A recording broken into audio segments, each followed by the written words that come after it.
ہم سے یحییٰ بن صالح نے بیان کیا، کہا ہم سے فلیح بن سلیمان نے، وہ سعید بن حارث سے، کہا ہم نے جابر بن عبداللہ سے ایک کپڑے میں نماز پڑھنے کے بارے میں پوچھا، تو آپ نے فرمایا کہ میں نبی کریم صلی اللہ علیہ وسلم کے ساتھ ایک سفر غزوہ بوات میں گیا، ایک رات میں کسی ضرورت کی وجہ سے آپ کے پاس آیا، میں نے دیکھا کہ آپ صلی اللہ علیہ وسلم نماز میں مشغول ہیں۔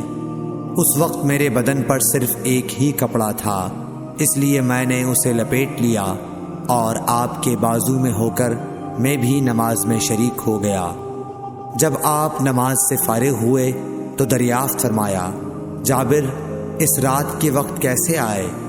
میں نے آپ صلی اللہ علیہ وسلم سے اپنی ضرورت کے متعلق کہا۔ جب میں فارغ ہو گیا تو آپ نے پوچھا کہ یہ تم نے کیا لپیٹ رکھا تھا جسے میں نے دیکھا؟ میں نے عرض کی کہ ایک ہی کپڑا تھا، اس طرح نہ لپیٹتا تو کیا کرتا؟